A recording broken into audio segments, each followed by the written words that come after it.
Hey, folks, Quilly18 here, and welcome to Let's Try Tlatoani. This is a game being developed by Perspective Games and Bellwood Studios, and I think those people have a love for certain old-school city-building games. Once we get into this, I think it'll ring a bell. We'll talk more about that when we get in there. This game is being published by Paradox Arc, and big thank you to Paradox Arc for sponsoring this video. Do check the description box down below for more information about where you can get the game. It is coming out on October the 31st, which I believe is the day this video is getting published as well. So bonus there. There's a campaign, there are scenarios, but let's jump into a random map to get a bit of an idea of just the basics of the game over here. So we've got a few different options. We can go huge map. Tell you what, I'm just going to start us on the usual size over here. I will say normal water. I will say generous trading to make life a little bit easier for us to get started. We'll go with no invasions. Sure, spring is going to be okay. And map type, I kind of like the river, and I kind of like tropical personally. If we do this, and that's going to be nice. We're going to start a city there near this river over here. There is going to be a spring on the map as well, so we can get some really nice clean water at some point later on the game. We've got some foresty, jungly area here that we're going to be able to chop down for wood, and probably some decent farming territory. And we've got a few neighbors nearby,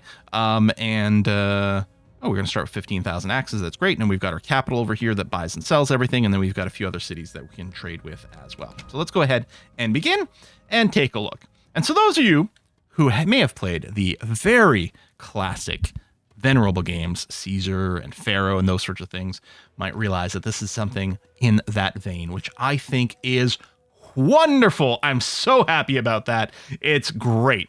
So we're starting off this city here. We've got a fortress. Now, we did turn off the invasion, so we're not going to have to worry about fighting anyone while we look and poke around at the city over here. But it does provide guards for our traders on their journey, and that still sounds kind of nice. And we do start with one trading post, which is currently connected to the capital of Tenochtitlan. Now, we can also go to the empire map over here, and we can look at other cities, and we can open trade routes if we want. So, for example, Shokonoko over here, I don't know how this is supposed to be said.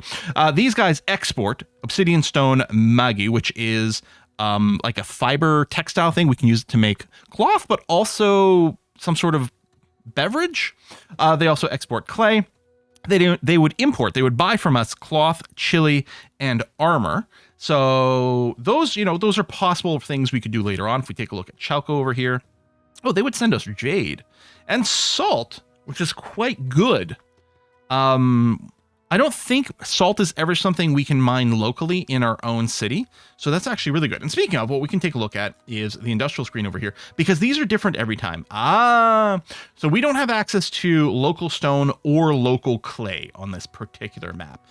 Because otherwise we would see those things over here. We do have access to the soil for cutting down trees, but one of the things we're going to want for our people fairly early on is we will want pottery via kilns, and unfortunately that is not something here, but we can import. So this trading post over here is set up by default to import maize, so we get some basic food stuff, import timber, clay and stone, which is important for early construction. Now, obviously, we're going to be getting our own timber here, but let's leave the import rule on for the moment because we might need the material to set up whatever comes next. What I think I like the idea of is I like the idea of building some farms over in these areas. So we've got some grasses over here, good for staple crops, and we got a river here that we can use for irrigation fairly soon. So I think that is going to be the idea. Let me go and plop down some little roads here just to kind of plan out some of our general city layout. Let me send this road over here, and let me think about doing a housing block right here. I might do a housing block, leave a gap for service, another housing block, and then we start farming over here. I kind of like this idea. So if we look at housing, we look at these common houses. So these are going to be the houses that service the people here go work in our other buildings, or industrial buildings, or service buildings, or crafting buildings, that sort of thing. People also live in the farmers' huts, but those are just for farming. So we'll go and set this up. Let's set a block that's, 2x4 looks kind of good. I mean, we could extend it more. Now, let's do this as kind of a block size, and we'll wrap it around with road. And so we'll have those come in so we have some workers. Maybe I'll unpause and let this happen first. Let's do that. Let's increase the speed up over here so this starts to happen. Now these guys are going to start complaining about certain things very, very quickly. We'll need some services to satisfy them, but I also, now that we've got a few places, and in theory, hopefully some more workers, I'm going to plop down to the industrial site over here, And we're going to put some Sawyers down. Let's put down one there and one there. I suspect these are going to get moved. Actually, I'm going to go and put another one over here as well. And you can see these little blue lines. This is how far they can reach for things like employees. Well, we'll be talking about access in just a moment here. But yeah, I think that's going to be good. And then once they're up, we can just turn off the timber import completely because we're going to be self-sustaining that way. Yeah, I mean, we do need some timber to build this in the first place. Well, you know what? Maybe I will leave this on for a moment just to make sure we don't have a shortage. Now, this is a little bit weird because you'll look here and it says, like, you need 40 timber, 23. This is not the stacks. And you see here, oh, we only have 2 stacks of timber. Each one of these stacks of timber is worth multiple timber points for the purpose of construction and crafting. It's not a 1-to-1 ratio, so that can be a little bit misleading here. They're saying, oh, we don't have any workers. Workers will be assigned there in a moment, so that's going to be fine. Okay, so we got a little bit of that coming in. If we mouse over a house, you can see we start getting some complaints about services. This home needs access to a sweeper. So they're going to need a few things, actually. So let's look into that. The first thing we're probably going to want to consider is something like the small market. So these houses require certain resources. You can see when I mouse over, you can see these dots. The blue dot on this house shows where it's getting its road access. The yellow dot is a building that is servicing this. This fortress provides security. So if I mouse over the fortress, you can see all those dots over here that indicate where the fortress is serving. So all these houses that are highlighted green are being provided security services from this fortress. And you can see this fortress actually has some goods as well that they want. They want armor and weapons, and they can be serviced from this building over here, although this building doesn't actually have anything that it wants, but that is possible. So, but we are getting complaints, for example, for a sweeper. So actually, let's deal with that first. So a sweeper here, these are... He needed to keep things clean. It says keeps your street spotless and transports soil and detritus away from the house. So, you know, I'm thinking they probably cart away some poop is probably what's going on over there. A lot of times you might also need a sentry post, but in this case, security is being provided by the fortress, so I don't need to worry about building that. A well dipper over here provides water, which seems like an excellent idea. What I'm going to do is I'm actually going to build a well dipper there, and the reason for it is these houses are going to want various things. They're going to want, at the very least, they want some food stuff, maize to start off with. And we do have some maize that is in the trading post, but if you mouse over the house, you can see there's no yellow access dot by the trading post, or if I mouse over the trading post, it's not highlighting the houses at all. Houses do not go and grab their own stuff from the trading post. Instead, what happens is they need a market which supplies things. So if I put down the market here, you can see we get yellow dots by the trading post. So this market will go and pick up resources from the trading post. And then we get our green dots by our houses showing that this market will go and supply those houses. So we have to worry about pathing and stuff to be able to reach. If you have played the old Caesar and Pharaoh games and things like that, having to manage the routing for your service buildings was very like tricksy master level work. You're using roadblocks to do it and weird things like that. That isn't something you have to micromanage as much in this game. And I think, thank goodness kind of for that. So there's some overlap with some of those old classic mechanics, but it's not quite the same. So we'll do that. So that'll handle a few of the basics for these houses. We'll see what they ask for next. And then meanwhile, let's go and consider our farming. So again, I think what I'm going to do is I'm going to plan another housing block over here. I'm going to leave room for it because then, yeah, we've got a sort of a service block in the middle and then something for our houses over here, which seems pretty good. And then, yeah, I think I'm going to go and plan some farms down here. So yeah, stretch out this road quite a bit. And so it might be a little hard to you know what? I'm going to put a road here to sort of block things off and call that good enough. And for other reasons that will become obvious later, I'm going to extend this road out to here as well. So let's go and get some farming. So to do that, we go into housing. We've got these farmers' huts, and they will work an area around them when we put down some fields. So over here is how we put down various fields for various goods. So those work in combination. Now, I think that as we play this game more, there's going to be some exploration and discovery about arrangements and layouts for your farming huts that work optimally. And the reason this is kind of important is because these farming huts also want some services. I don't tend to supply them with that many services because they tend to be quite spread out and it's a little bit hard to do, but we will see.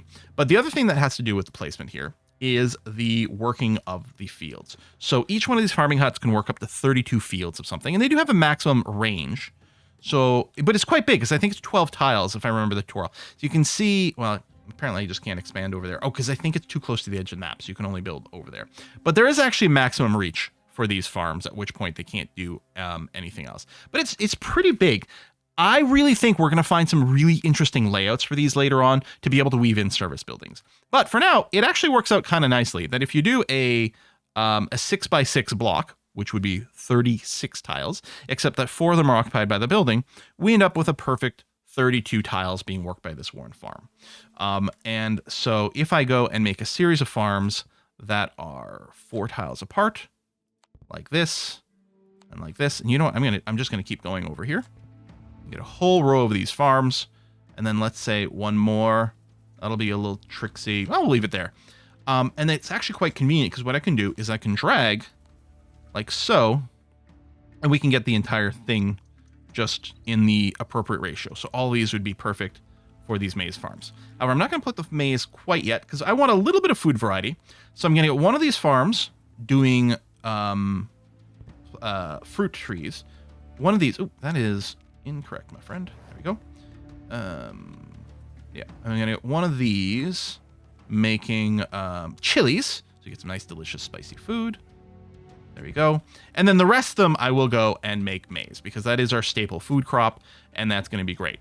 Now, this soil is somewhat fertile, but we can boost it some more once we get an aqueduct in here. Or we get some, or I should say a canal. So there are both canals and aqueducts as different things. We've got cisterns as well that we can do. You can see here require either a source of fresh water or an aqueduct connecting to store water. A good source of fresh water is going to be our springs over here. So our freshwater springs, we can connect to an aqueduct and we can get some fresh water to everyone in our city.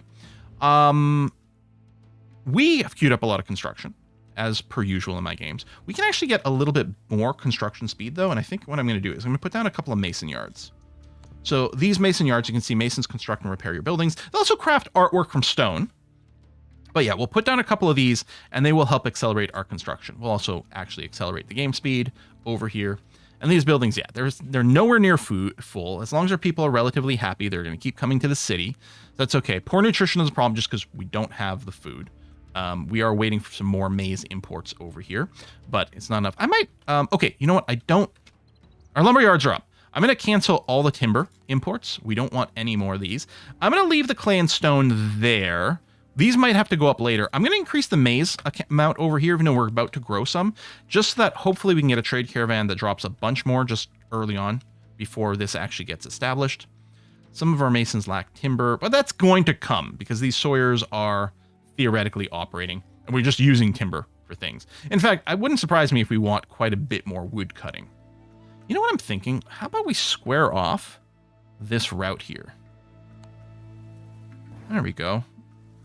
And we might do that some more because that is, there we go, kind of unappealing. Oh, I don't actually need to cut down these wildflowers. That's going to be okay. We've got some animals roaming around, so it might be good actually for us to put down a few hunters' lodges. They're kind of funny. The hunters' lodges can't be next to any other buildings, which is kind of funny. I'll just put one out there. So we'll get a little bit of meat coming in, and if they hunt birds, we'll also get some feathers, which can be used for various crafts. All right, there you go. We've got people working at these farmers' huts. Yeah, 2 of 2 farmers. Lovely. You can fit some residents in here as well, in addition to the farmers. So that's quite good. I hadn't necessarily noticed that, because they can work the service buildings for these places. Because, for example, if we mouse over here, this place needs maize. Well, I mean, they're going to be growing their own maize, but they also need access to it. The big thing I would say is they probably need their own market as well. But before I do that, I'm going to go into our storage here. I'm going to build a granary. So I said that the houses here don't grab the maize themselves. And that's true. They will not go to the farm, nor this trading post, to pick up maize themselves. They will be serviced by the market. If we mouse over the market, you can see this market does reach these houses over here to deliver goods. But it still needs a place to receive the goods from. And really what we want for that is a granary, which will have pretty good range. You can see I can put the granary. Okay, so if I put it here, that bottommost farm doesn't get serviced by it. But if I put it here, it does. And I think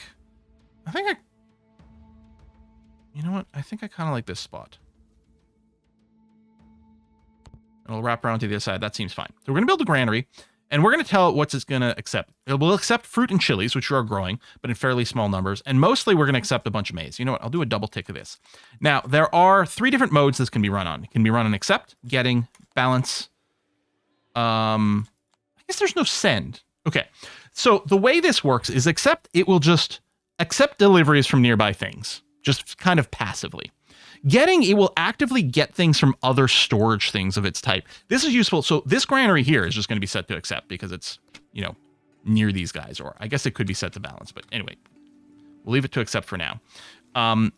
So these nearby things will deliver goods. Let's say I had a housing district over here, not near any farms whatsoever. Well, I could put a granary over here and tell it to get, and it would get stuff from another granary and bring things over. But now these guys should be satisfied with their food. In fact, now they're complaining that they want access to religion.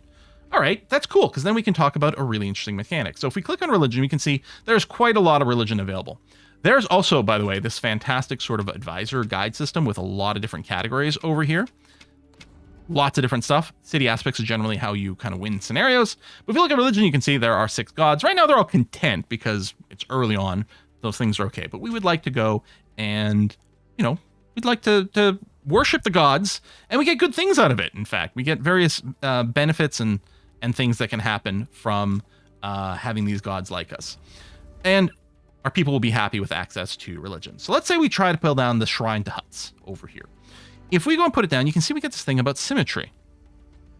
Certain buildings, mostly the religion buildings and plazas and things like that, will do a check in all 4 cardinal directions for kind of matching buildings.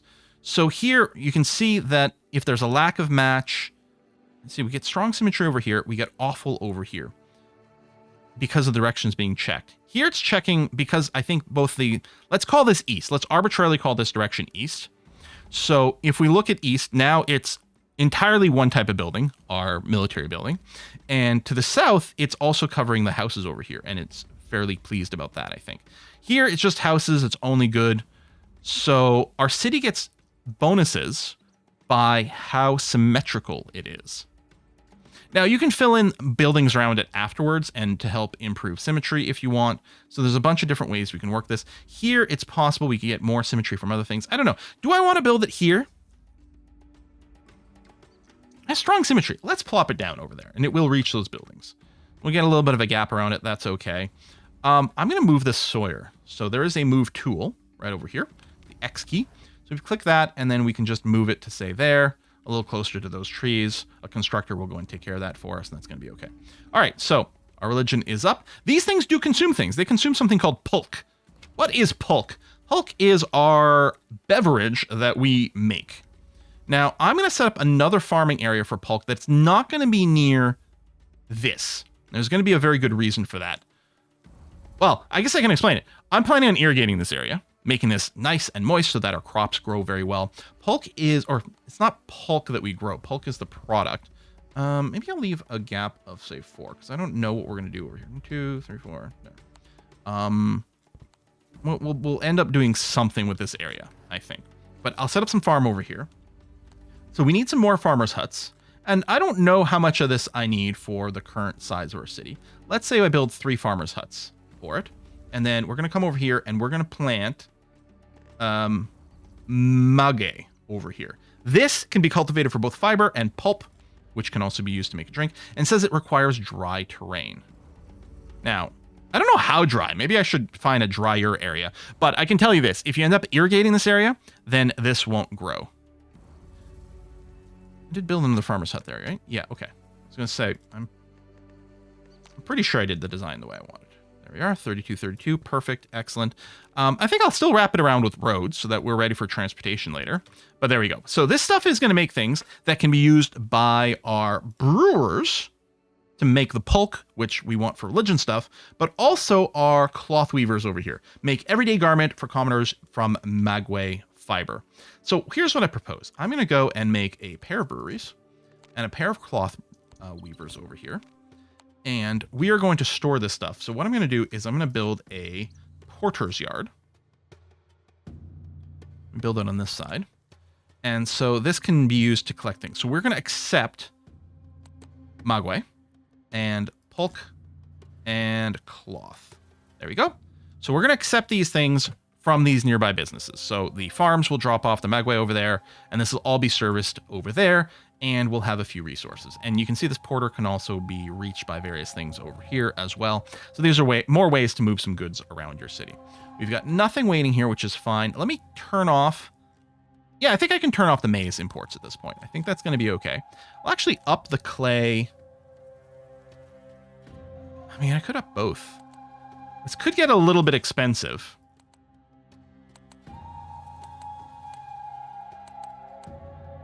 You know what I could do is I could consider exporting pottery.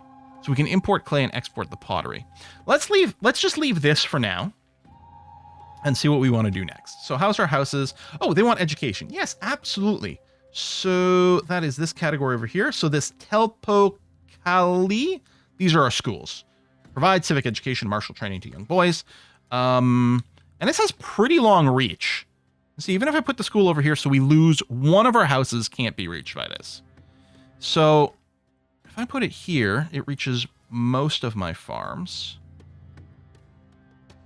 Okay, this gets the farm at the bottom of the screen, but misses the one on the left. So sort of 6 of 1/2 dozen. I'll put it here. It's going to be fine. Now, in practice, there's each one of these buildings can become overwhelmed with how many buildings they service. So placing this for maximum range may not matter once we get more houses, because we'll probably end up needing to build more of these schools. Complaining about some workers over here. Some of our workshops lack clay, and we're lacking common workers. I mean, there's still room in these buildings. People are moving to our city. Our population should be growing. I'm not really monitoring that. But yeah, we definitely need the clay being deposited. I might look at a different place we can import clay from as well, right? So which one's our city again? Quetz is us. So this is us over here, kind of on the edge of the map. Who's to our south? They will give us clay and stone. Ah, this is what I was hoping for. So Chololan over here will send us clay and will buy pottery for us. I think this is an excellent deal. So let's do this, because we want more clay coming in. And actually, a place that provides us with cotton buds would also be pretty good. But we're going to sell them pottery. We could also sell them furniture, although we need obsidian for that. But we can import it from the capital if need be. So let's build a new trading post. Do I want to build it somewhere else? I don't know that it really matters. Well, we know we're going to have plenty of workers over here. We don't need the trading post very close to the homes, though. And actually, let me do this. There we go. That's going to be good. So let's build a trading post. I'm going to build it here. And this is going to trade with Cholo. And yeah, we're going to import more clay. But then we're going to export pottery. We're going to want a few other things. Let's leave this here for now. Okay. So our expenses will go up because we're going to be double importing clay, a couple of different places. But we're going to pair this with a... Do I want to build the kilns here? No, we can build a little further up here. Oh, I can't drag these like I can with the houses. All right. We're going to build 4 kilns. And yeah, they can reach these trading points. Great. So if either one of these end up with clay, these kilns will collect it, turn into pottery, which we can use for buildings. But yeah, we're also going to look to sell. In fact, since I'm not using all our storage space over here, what I'm going to do is just max out how much pottery can be accepted in here, and we're just dumping it out. You can also put a balance. Actually, you can't over here. I was playing on a different version of the game where you could put balance as well. But okay, that's fine. So yeah, we're going to accept unlimited amounts of pottery over here and sell it for money. So if we look at our resources right now, we are, negative balance per year, but we are mostly importing. Oh, we can also make some money with some taxes. Okay, let's get some more houses down. And we'll also put down a collector. This category. Collector, they go around and collect taxes. They do need a scenic neighborhood. I'm a little disappointed this isn't considered scenic. Oh, down here is. Okay, let's do that. I think we can also boost it with a little bit of gardens and just make sure things stay scenic. And this is good for our people in a variety of different ways. Let's make a big block of gardens over here. And then put down a gardener. You can see it keeps your garden plots lush and well tended and harvest medicinal herbs. It can actually work up to 30 plots. So, you know what? I'm going to put some over here. Sure. All right. There, done. So we'll start to collect a bunch of herbs, and this area will be beautified a lot by having these gardens. I would like to make more interesting layouts, but I'm trying to play fast over here. And then what we can do, and our people haven't started complaining about health yet, but we can put down a herbalist here. And the herbalist will use the herbs from the gardens to provide health. You need a sweeper. Oh, you just got built. You probably haven't been visited by the sweeper yet. And this house wants access to diversions. That sounds fine. Yeah, let's build an alcove. So an alcove over here, small space for drummers and flautists to perform. So we'll put it down here so they'll get a little bit of entertainment in the area. So that'll be good for these houses, and eventually they'll start leveling up. And if we look at the map, we will occasionally see, there we go, traders over here that will be traveling around the map. Mood is good. People wish to come to the city. Population is going up. In fact, soon we're probably going to start to run low on food again. So here's what we're going to do. This looks like it's all constructed. I want to go and start working on a canal. Okay, my apologies for the little cut over there. I think when I was practicing this game, I was doing an earlier version of the build where I was able to build a canal directly underneath the road. Oh, maybe it's because this is a dirt road as opposed to a stone road. Maybe if this was a stone road, I could run the canal all the way down it.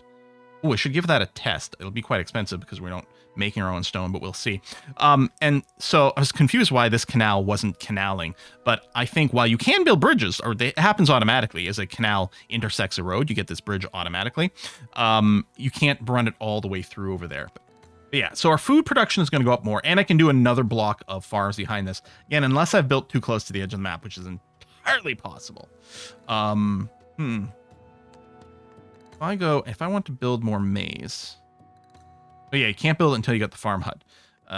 So let's see here. We need 2, 4, 6, so 7 over here. Oh yeah, no, we've got room because you can build the road right to the edge of the map. So that's not actually confirming that I can. Let's see here. No, we are good. Excellent. So yeah, I think I'm gonna go with this pattern again because why not?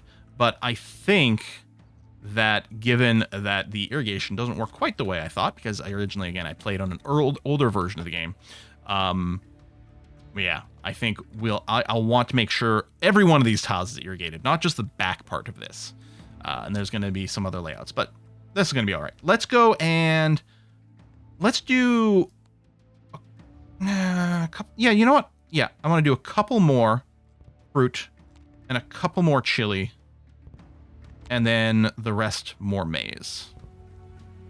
Good. Now, does this reach everything? No, we're going to need another granary on the other side, which actually might be... Oh, there we go. That's still legal placement. Good. So I'm just going to put it down here. And, there's more fruit and chili on this side. Do that. Actually, it's kind of a balanced amount of it all. So yeah, we'll just do 20 across the board, except on all these. Now, this is going to be too far. You see, it doesn't reach this market. This market can't reach the food from there. So we may need a granary sort of city center to pick this up properly. Or we change this one to get, because it would start getting things from over here. Or balance, where it will deliver excess to other venues. So, okay, actually, I guess this should all just be accept, and this one here can just be set to balanced. So when this gets half full, they'll actively start doing deliveries. Okay, that seems like a good idea. I had tried to stone road all this. I just wanted to see if this worked the way I thought it did, but I think I might have to go and erase what was there before and then rebuild it. Yeah, I still want to kind of experiment with this. Well, I guess what I can do here, actually, is let's say this were stone roaded here. And I wonder if I can build a canal underneath this. We'll just do a little bit of a stone road and see what happens. Yeah, I might be wrong about this. Again, I was originally practicing on a very old version of the game. There's also the stone canal, and for all I know, that part works differently than this dug canal. Right, if I try to do this... Yeah, I think it's destroying these bits. Okay. Okay. But what if I was doing the stone canal? Improved ambience, more resistance to flood and weathering. No, okay. So it was just the version I was running.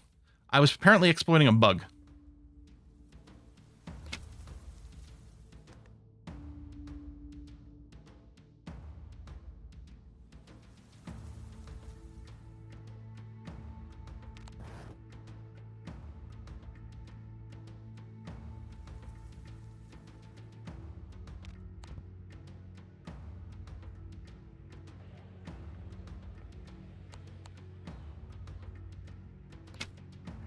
Balance positive. And in theory, us selling the pottery is really helping us to make some cash here. Food should theoretically be okay. One of the things we can check is this screen over here. And all the numbers are going up except for stone. Also pottery, which kind of makes sense because we're doing the export. I don't think we're really using pottery domestically right now. So yeah, that number going down is perfectly okay. Our houses would like access to more religion, so let's go and give them some more variety over here. Strong symmetry. And over here we can get another strong symmetry. Great. If we take another look at a religious screen here, you can see, there we go. They're impressed. These guys are now considering themselves to be neglected. Well, that I don't love. And then the other thing we could do is we could even run some religious festivals. So we can start doing some, let's say, some small festivals to a god, which needs pulque over here. Well, we know we are making pulque. We've got some stored up. Perfect. So yeah, we're going to start doing these festivals. Let's spread them out. Let's do a bunch of small festivals to the various gods. And the various gods do need different things. Oh, and I can put a little recur on here so that they happen every single year, which I kind of like the idea of. Small to zip. Actually, that's what I did over here. I guess I jumped over Tlaloc. Small to... Oops, I just hit the microphone. My apologies. To over here. Small to Tesca. And then over here. You can see I can't make anything larger than small because this festival is happening too close. So we wouldn't have time to do anything else. But that's okay because that's not what I need. There you go. We can also do a festival to all the gods, but... Oh, this. Wait a minute. Oh, I think this god can't accept anything less than a large. Oh my, okay, sure, let's do it. So we'll have a variety of religious festivals throughout the year. We're gonna have to make sure we've got enough pulque. Now, some of these festivals do want ritual sacrifice of people, which we can't do unless there's warfare enabled, because the way it works is you send some of your troops. Well, I don't know. Maybe the capital will still demand some of my troops, even though there's no warfare. That's possible. Because what happens is you go and you say, listen, these troops are available to the Empire. They will be sent to the Empire to work, and then will sometimes come back with captives, which can then be sacrificed. So that's entirely possible. We'll still see that. You are... Oh, you would prefer to have some salt. Well, we might go and start importing some salt. Let's go and open trade to Chalco. And let's build a trading post over... Yeah, sure, right here. And we'll make sure it's linked to Chalco. And we're going to import salt, which we could use for a few different things. But we'll go and import you. Anything else we might want? Can we export pulque? Oh, we can. Yeah, well, we're using quite a bit for our rituals. Maybe I don't want to export it. And we'll just set this up to import some salt. And one thing we might want to do is we might want to turn off the market access. Although amenities, no, I guess I'll leave it open. Because I don't know if the shrine counts as amenity for the purpose of using salt. There you go. So we'll go ahead and add that in. Some lavish salt usage. We're getting our festivals. Oh, this sweeper is being overworked. Okay, let's build another sweeper then. So you get little messages, which is nice. We can build it in the same place because it's really covering the same houses. We could spread it out a little bit more. But you know what? I think I will just build it in the same place. We'll just double up on the sweepers. Short on common workers. Again, there's plenty of room in these buildings, so our population should generally still be going up as these continue to level. You want more diversion. Plaza, ball court, or sauna. Yeah, you know what? Let's get a sauna, which I think also helps with the health. Chance for wary citizens to unwind, cleanse themselves, but has a shady reputation. Seems fine. Let's do this, which might be worse for our symmetry, but I'm not going to worry about it right now. Some of your security venues are overstretched. Yeah, that's this sentry over here. So as our population continues to grow, it does make sense that, you know, our buildings are not quite keeping pace. I'm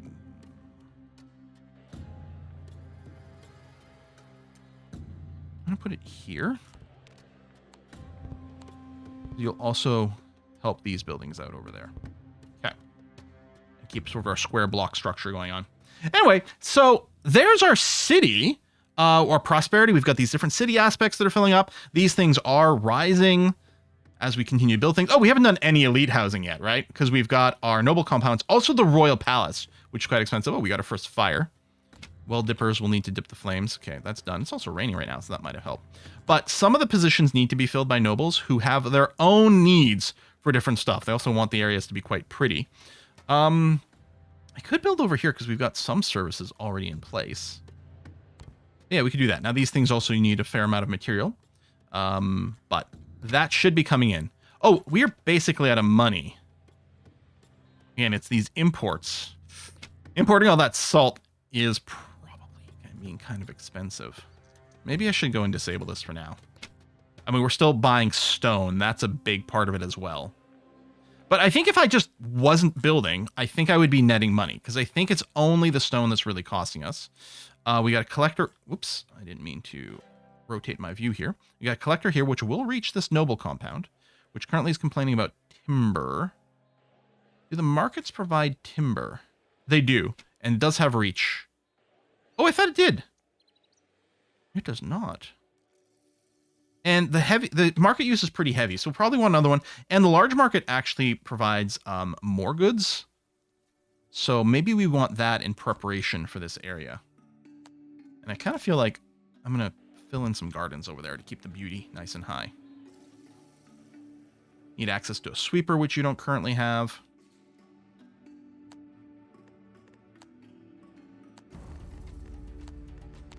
Sweeper, maybe we'll give you a sentry post over here as well.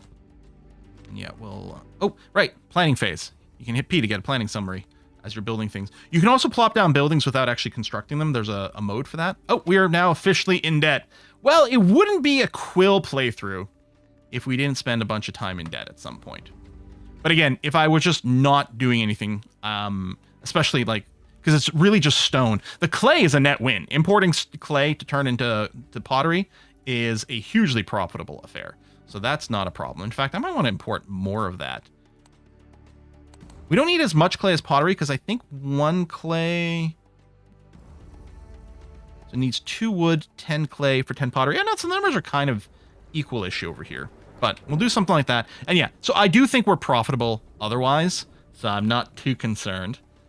And then, yeah, you're going to need some extra benefits over there. So that's it. You know, you've always got something that you're trying to push forward to try to develop your city. You've got the next thing that you want to build because you're constantly looking to satisfy more of these things so that these buildings level up more and more. More diversion. Plaza, ball court. Yeah, they definitely want some more. Jeez. Commoners and nobles alike gather here to watch the sacred ball game. Ooh, that is really big. I think the plaza would fit in here. Yeah. Oh, and it cares about symmetry as well. So we'll plop that in there, although that'll, in the short term, cost me more money because this is going to need more stone. But that'll get built up. And yeah, the city, I think, is in fine shape currently. I could probably cut back on some of our religious rituals as well. But overall, yeah, everyone's very pleased, especially as soon as this gets built. We're going to be in great position. All right, folks, thanks a lot for watching. Again, this video was sponsored by Paradox Arc, the indie publishing branch of Paradox.